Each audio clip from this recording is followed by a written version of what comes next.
이러한 지혜는 위로부터 내려온 것이 아니요. 그런 제목으로 오늘 야고보서 강의 19번째 시간을 갖도록 그렇게 하겠습니다.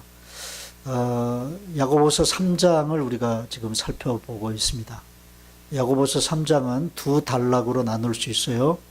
3장 1절부터 12절까지, 그리고 오늘 본문이 기록된 3장 13절부터 18절까지 이렇게 두 단락으로 나눌 수 있는데, 앞 단락 3장 1절부터 12절까지에서 야고보는 성숙한 사람과 성숙하지 못한 사람을 언어 생활로 구분을 했습니다. 말을 어떻게 하는가, 그 사람이 말을 어떻게 하는가를 보면 그 사람의 성숙의 정도를 알 수 있다는 것이죠. 그리고 이어서 야고보는 또 다른 성숙의, 신앙 성숙의 지표를 제시하는데, 그것이 뭐냐 하면 지혜라고 말합니다. 지혜. 그래서 오늘 그 본문의 주제는 지혜예요. 여러분, 지혜가 뭐죠? 뭐가 지혜입니까? 지식을 많이 습득해서 똑똑함을 보이는 게 지혜일까요? 똑똑하다는 것과 지혜롭다고 하는 것은 다릅니다. 참 똑똑한데 지혜롭지 못한 사람들이 있습니다. 미국의 사상가이면서 또한 시인이었던 이 사람은 1803년에 태어나서 1882년에 죽은 사람인데요. 에머슨이라는 미국 시인이 있어요. 이분이 이런 말을 남겼습니다. 라파엘은 여러분 잘 알다시피 그 중세시대에 그림을 그렸던 화가죠. 그래서 이 라파엘은 지혜를 그렸고, 핸델은 누굽니까? 메시아라는 그 유명한 곡을 만든 음악가죠. 이 핸델은 지혜를 노래했고, 섹스피어는 문학가죠. 이 섹스피어는 지혜를 썼고, 레는 지혜를 세웠고, 콜럼부스는 지혜를 항해했고, 루터는 지혜를 설교했고, 조지 워싱턴은 지혜로 무장했고, 와트는 지혜를 기계화했다. 그런 말을 남겼습니다. 무슨 말입니까?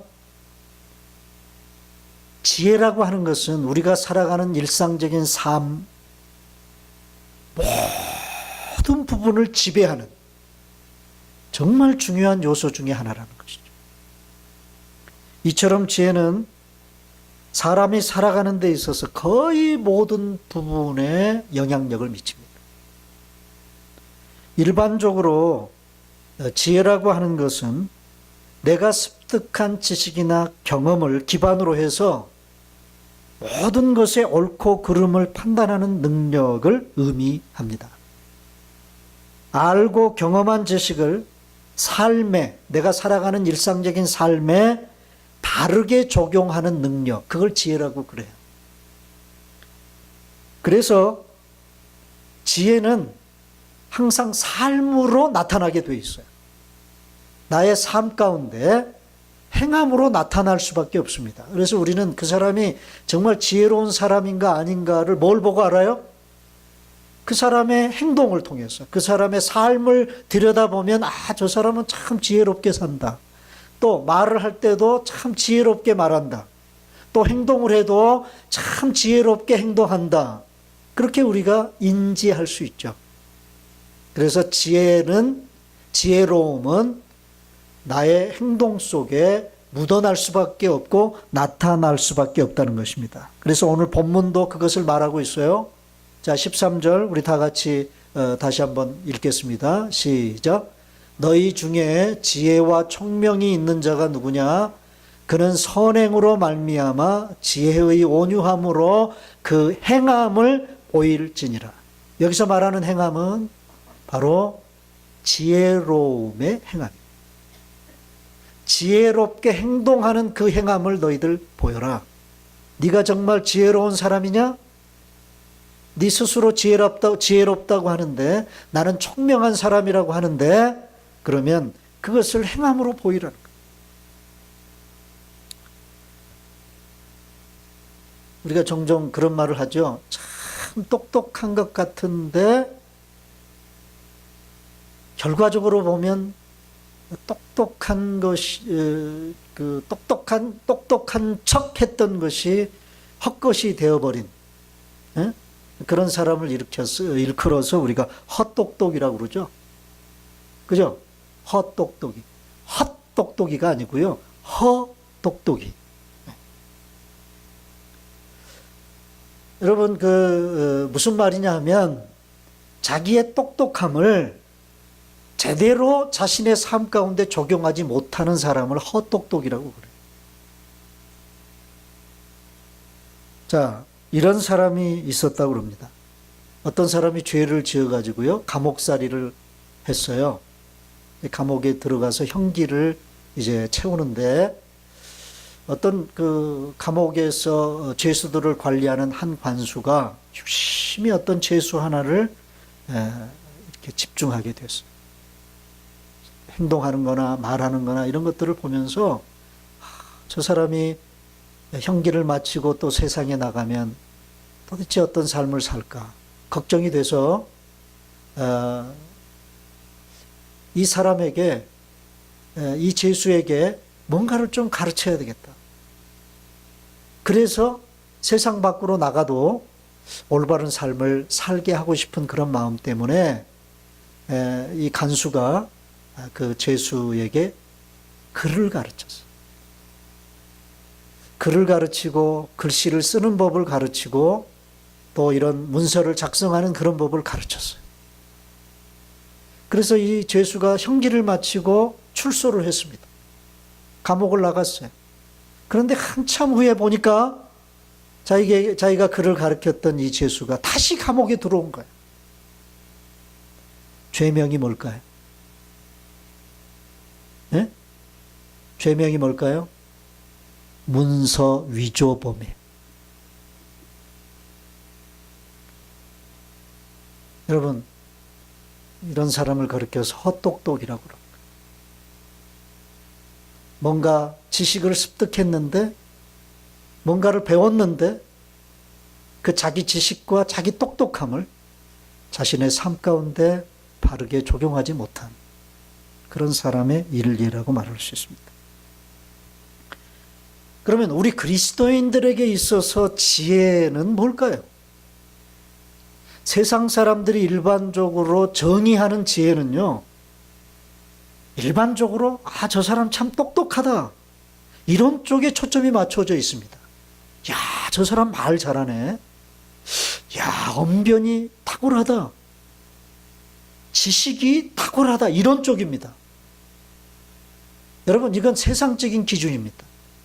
그러나 우리 예수 믿는, 하나님을 믿는 성도들에게 있어서의 지혜는 좀 달라요. 잠언서에 보면요, 지혜를 뭐라고 정의했느냐? 지혜는 하나님을 경외하는 것이 지혜의 근본이다 그랬어요.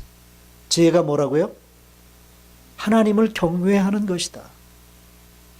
하나님을 경외하는 것이 지혜다라는 말은 무슨 말이냐면요, 우리가 모든 사물을 보고 또 그것을 관찰하고 또 그것을 판단하고 그리고 뭔가를 행동하는 능력이 곧 지혜인데요.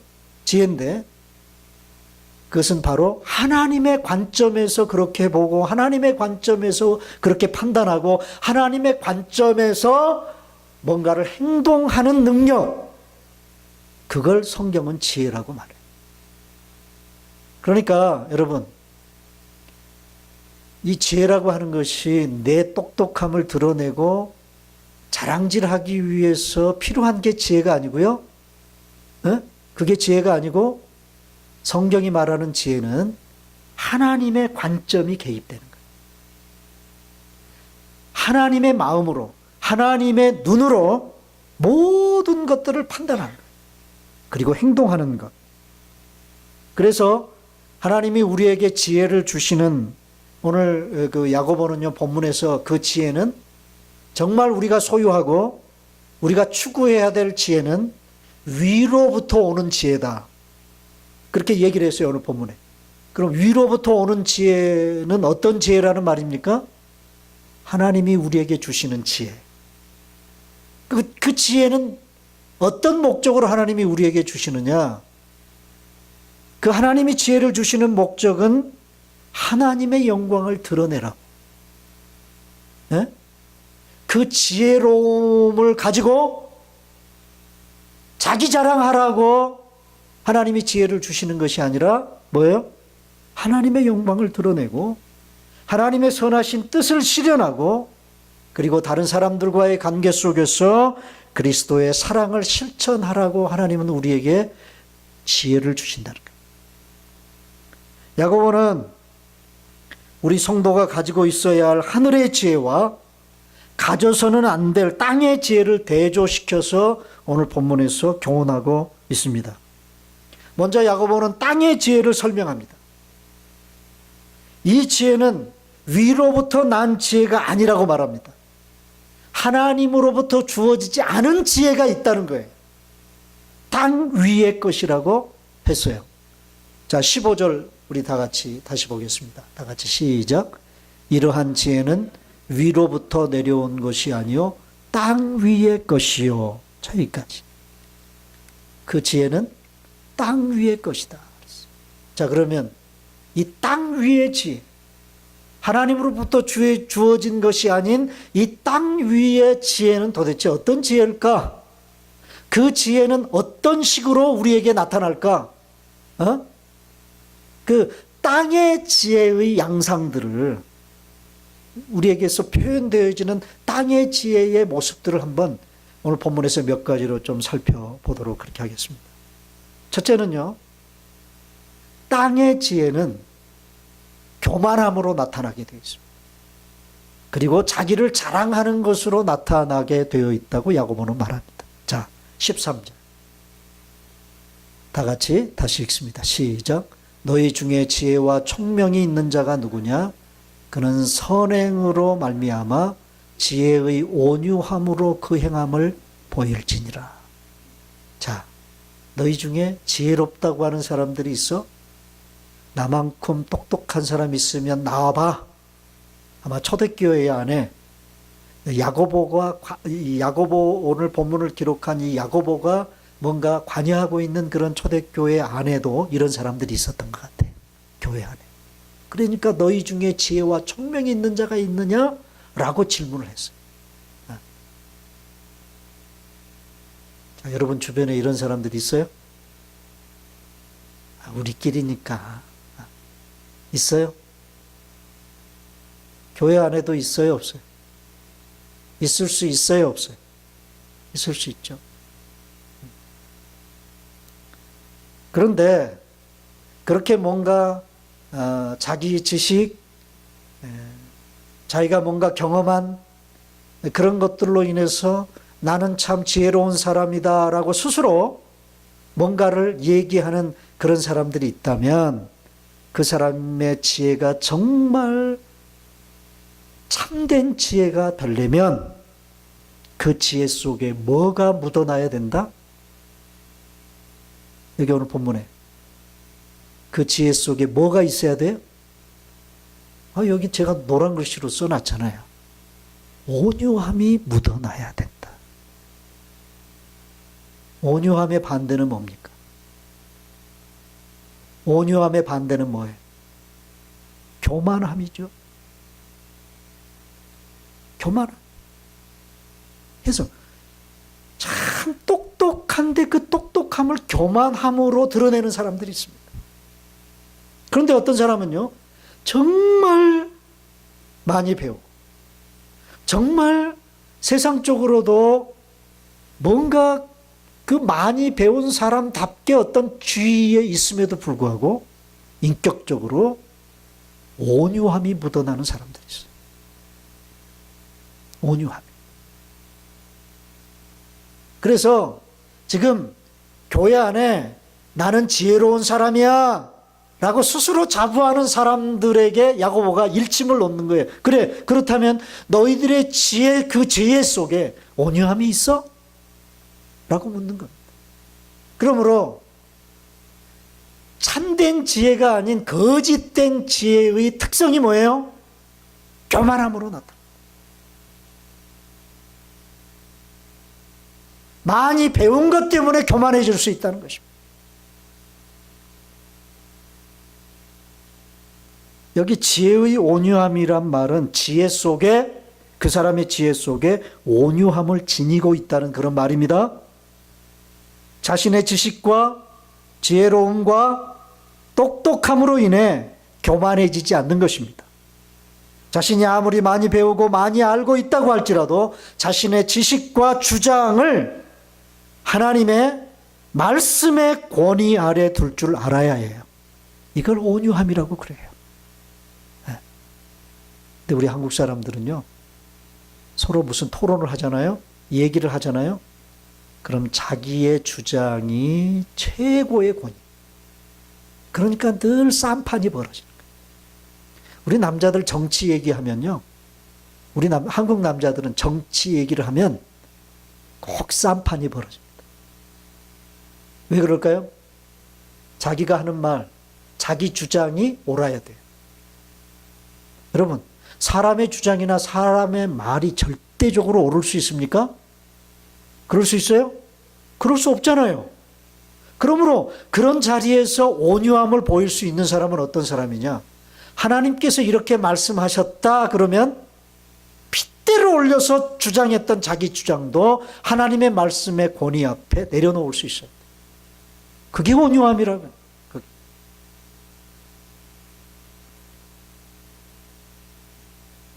인격적으로 성숙하지 못한 사람들의 특징이 뭐냐? 자신이 소유하고 가지고 있는 것으로 자신을 자랑하는 데 사용하는 사람. 그런 사람들이 인격적으로 성숙하지 못한 사람들입니다. 돈 자랑하고 얼굴 자랑하고 학벌 자랑하는 일들. 이런 일들이 지금 현대를 살아가는 현대인들에게는 일상이 되어 있어요. 그래서 여러분, 요즘에 한국에서 나온 SNS에서 유행되어지는 신조어 하나가 등장했는데 그게 뭔지 아십니까? 뭔지 아세요? 있어빌리티. 요즘에 생겨난 신조어입니다. 무슨 빌리티? 있어빌리티. 그래서 되게 SNS를 하는 목적이 뭐냐? 네? 목적이 뭐예요? 자기 자랑질을 하는 것이 목적이 되어버렸다. 여러분, 참된 지혜는요, 자기를 자랑하지 않습니다.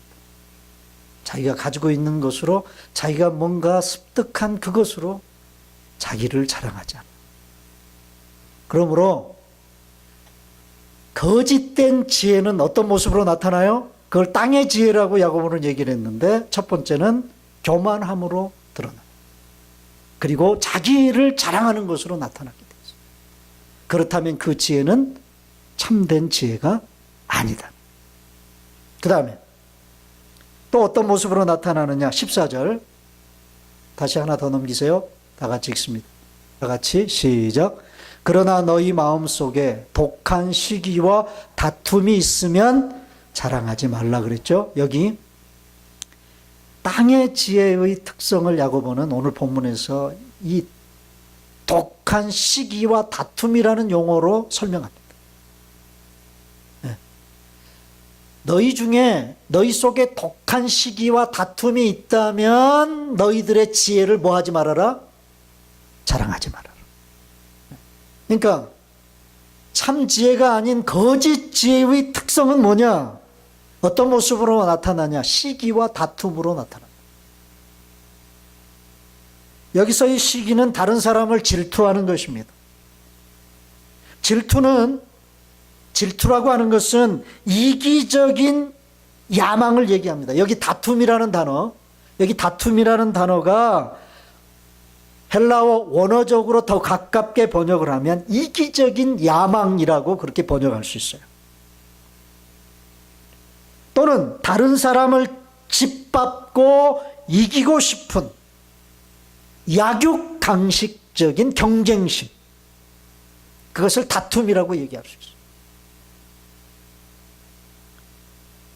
철저하게 자기중심적이라는 말입니다. 다른 사람에 대한 배려가 없습니다. 자신을 드러내고 이기기 위해서만 몰두하는 그런 지혜. 자기의 똑똑함이나 자신의 지혜를 활용하는데 그 활용하는 그 목적이 뭐냐? 이기기 위해서. 다른 사람을 이기기 위해서. 경쟁에서 이기기 위해서 그 모든 지혜를 총동원하는 그런 사람. 이런 지혜는 끝없는 욕망으로부터 비롯되었기 때문에 자족이 없습니다. 비전과 성장과 성공으로 포장이 되어 있지만 실은 자기 정욕에 지나지 않기 때문에 늘 이런 지혜가 있다는 사람들로 인하여 분열과 분쟁만 나올 수밖에 없습니다. 많은 현대인들이 그리고 교회 안에 그리스도인들까지도 이 거짓 지혜의 노예로 살아가고 있는 사람들이 참 많습니다. 교회 안에서도요, 심지어 교회 안에서도 이 시기심과 경쟁심을 적절하게 활용해서 목회를 하려고 하는 목사들도 있습니다. 신앙도 경쟁으로 생각합니다. 신앙과 교회 생활에도 자본주의적인 경제 원리가 도입됩니다. 여러분, 이런 교회 안에서의 이런 시기심과 경쟁심을 아주 교묘하게 이용해서 교회를 성장시키고 교회 교인 수를 늘려가려고 하는 그런 목회가 있어요. 얼마 전에도 한국의 어떤 교회 얘기가 잠깐 뉴스에 나왔더라고요. 제가 그 뉴스 들으면서 목사의 입장에서 쪽팔려. 솔직한 심정이었습니다.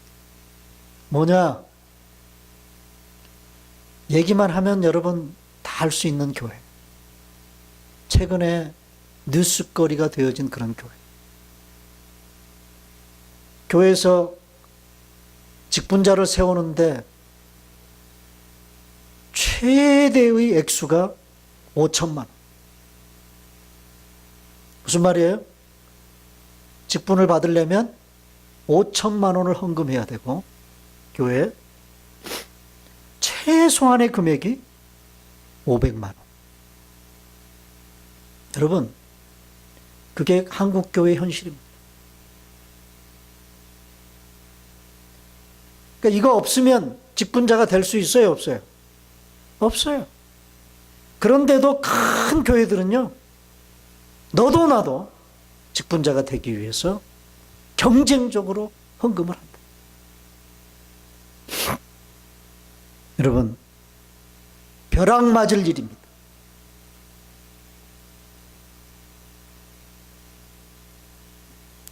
성도는, 잘 들으세요, 여러분.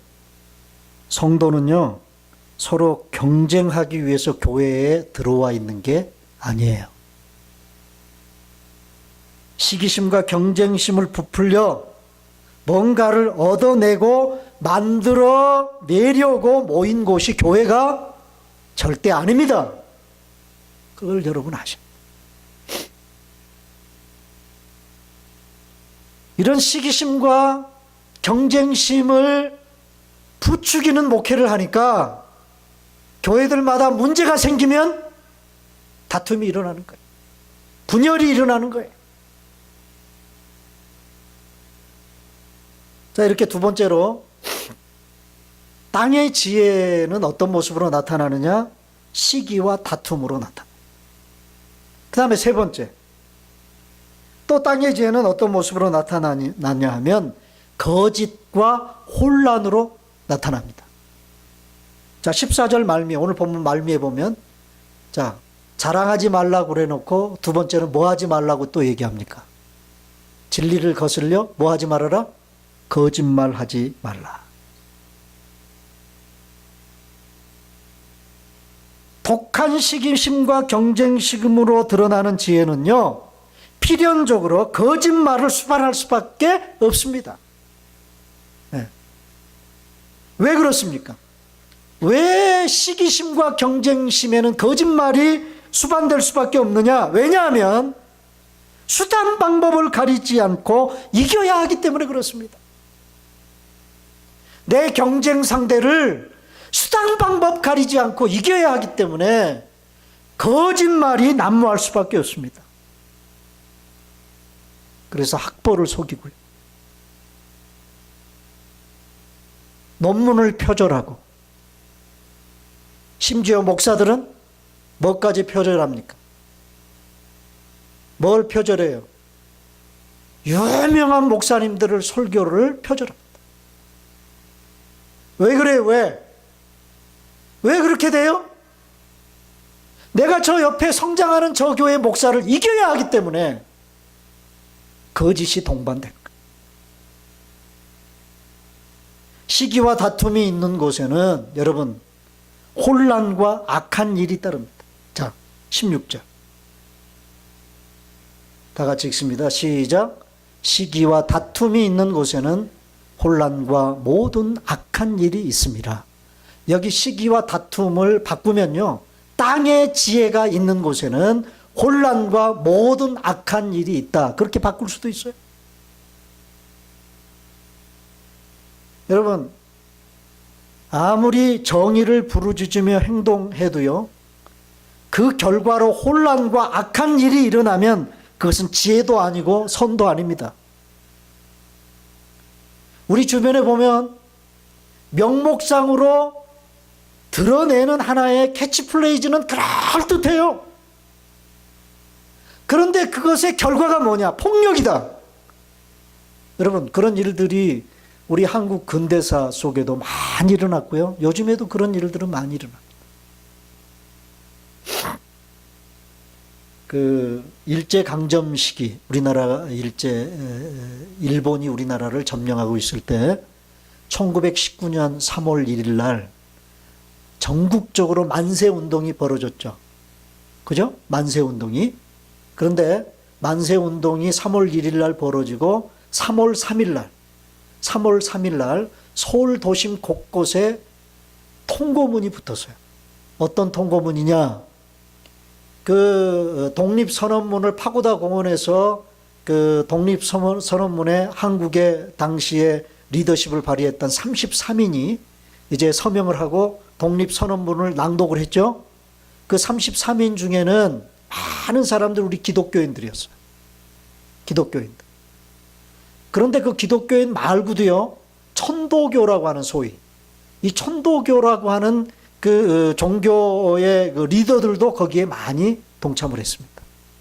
그런데 우리 기독교와 천도교의 어떤 어떤 일을 이렇게 진행해 나가는 방법론, 뭔가를 얻어내기 위한 방법론이 좀 달라요.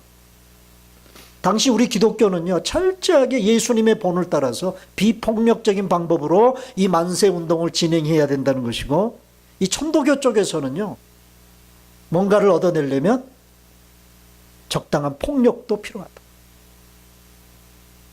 그래서 이 만세운동을 펼치는데 뭔가 이 운동이 잘못 이렇게 번져질 것을 우려한 우리 기독교인들이 통고문을 붙였어요. 거기에 이런 기록이 있습니다. 한번 들어보시길 바랍니다. 어떤 일이든지 일본인들을 욕하지 말고, 돌을 던지지 말고, 그들에게 주먹으로 때리지 말라. 이것은 야만인이 하는 행동이니 독립의 주장에 손해가 될 뿐인즉 특히 주의할 것입니다. 신도들은 매일 3시에 기도하되 주일에는 금식하며 기도하고 매일 성경을 읽되 월요일에는 어디를 읽고 화요일에는 어디를 읽고 매일매일 기도하며 금식하며 성경 읽을 것을 읽으며 3.1 운동에 동참할 것을 독려하는 그런 통고문이 붙죠. 여러분, 자칫 잘못하면 어떤 운동 펼친다고 하다가 나중에 그것이 뭘로 발전해요? 폭력을 행사하는 일로 발전하는 경우가 많잖아요. 그죠? 그러니까 아무리 뭔가 좋은 것을 얻어내기 위해서 뭔가 으쌰으쌰 한다 할지라도 그러한 일에 그래서 뭔가 지혜를 짜고 뭔가 계획을 세우고 그렇게 해서 뭔가 행동으로 옮겼는데 그 결과가 혼란과 악한 일이라면 그것은 지혜가 아니다. 참된 지혜가. 자, 야고보는요, 이런 형태들로 나타나는 땅의 지혜의 속성을 오늘 본문에서 아주 간단하게 세 가지로 요약을 했어요. 자, 15절 다시 읽습니다. 다 같이 시작. 이러한 지혜는 위로부터 내려온 것이 아니요 땅 위의 것이요 정욕의 것이요 귀신의 것이다. 자, 제가 늘 설교하면서 하나님 말씀을 여러분들에게 이렇게 보여드리면서 옛날 개역 성경을 얘기하고 이제 우리가 지금 여기 화면에 띄운 개역 개정 성경을 이렇게 여러분들에게 설명을 해드립니다. 왜냐하면 좀 다르게 번역이 돼서 그래요. 이게 몇 년이 안 됐잖아요. 개역 성경에서 개역 개정으로. 이게 무슨 말인지도 여러분 잘 모르시는 분들이 계실 거예요. 왜 개역이고 왜 개역 개정인가? 개역이라는 말은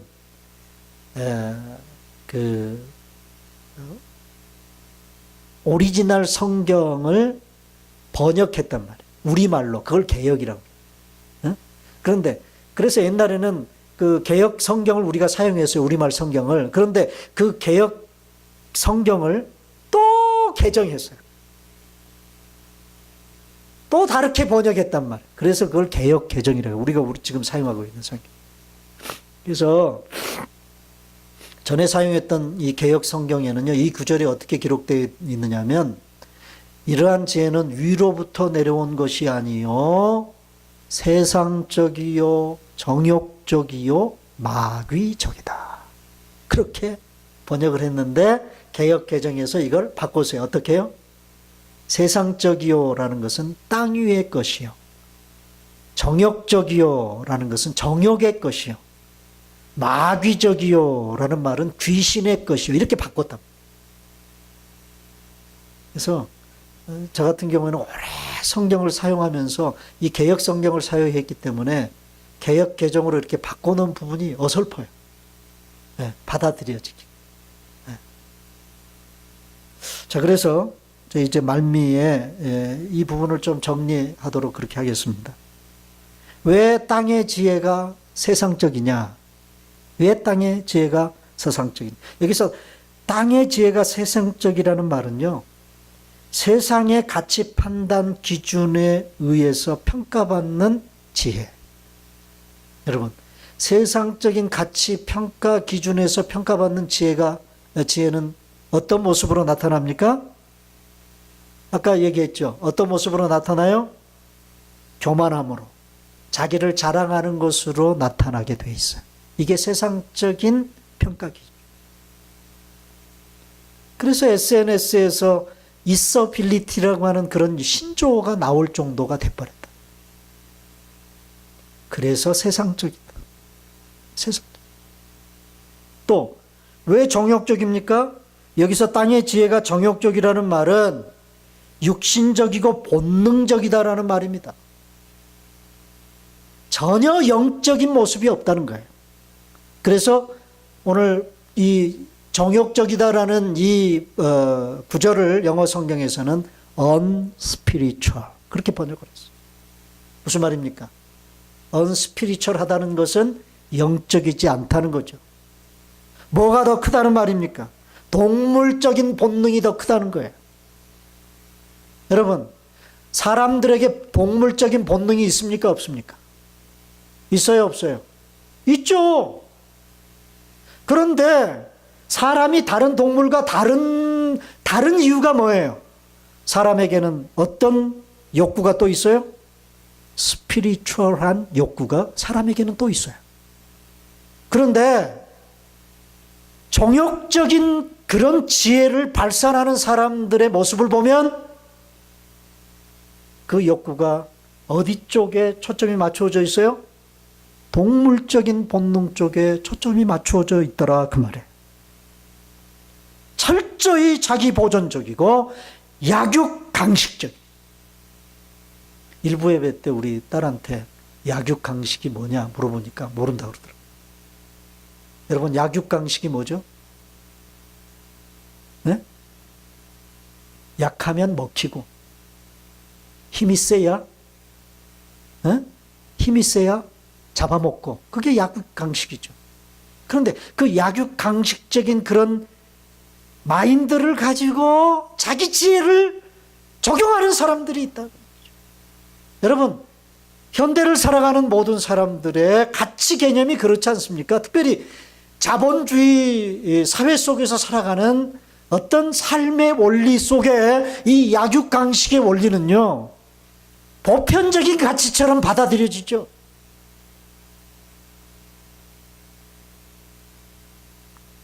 이기적인 시기심과 경쟁심으로 나타나는 지혜가 여기에 속한다고 할 수 있어요. 여러분, 젊은이들이 스펙을 쌓는 목적이 뭡니까?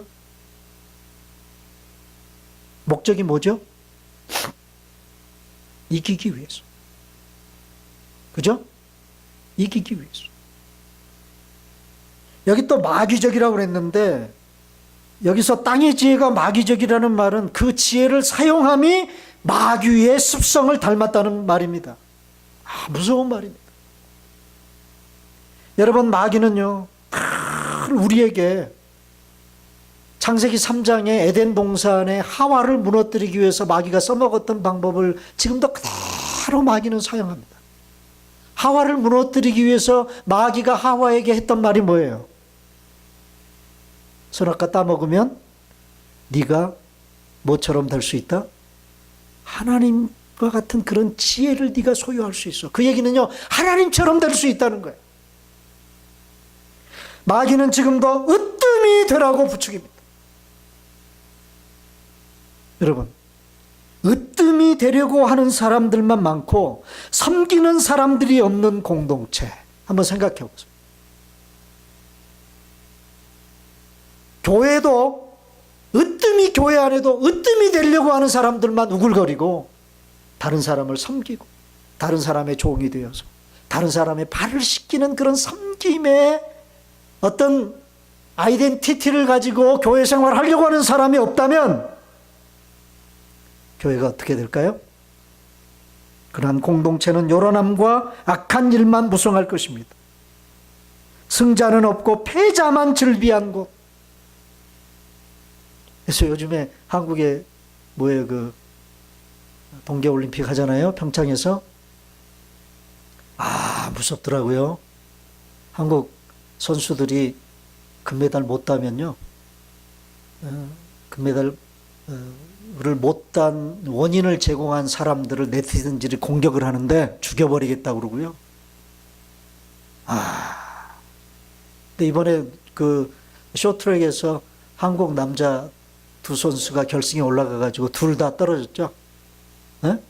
근데 거기 중에 그 서이라라는 선수가 있는데, 둘 다 넘어졌는데 이 서이라 선수는 일어나가지고 골인 지점을 통과해서 그래도 동메달을 땄어요.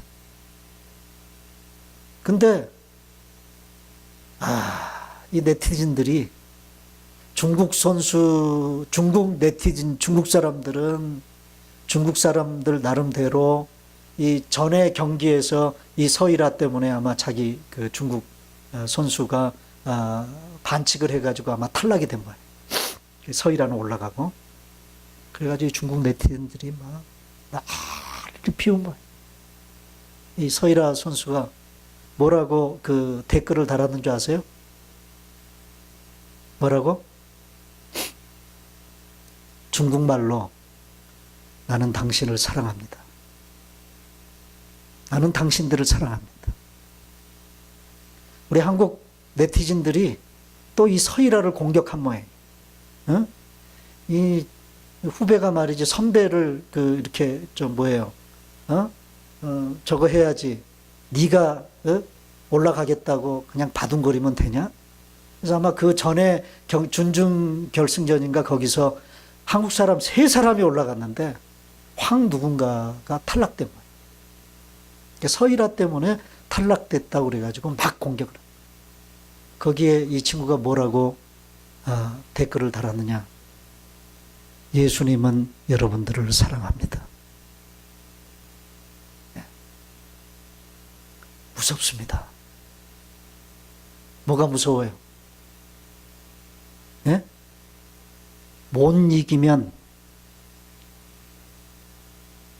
이기지 못한 것에 대한 분노가 이건 뭐 상상할 수가 없습니다. 상상할 수가 없습니다. 여러분, 승자는 없고 패자만 즐비한 곳은 하나님의 나라가 아니고 마귀의 나라. 수단이 목적을 배신하게 만드는 전략. 그것이 거짓의 아비의 마귀의 아주 교묘한 전략입니다. 그래서 거짓과 혼란으로 나타나는 지혜가 여기에 속한다고 말할 수 있어요. 목적이 좋으면 그 목적을 이루는 수단도 좋아야 돼요.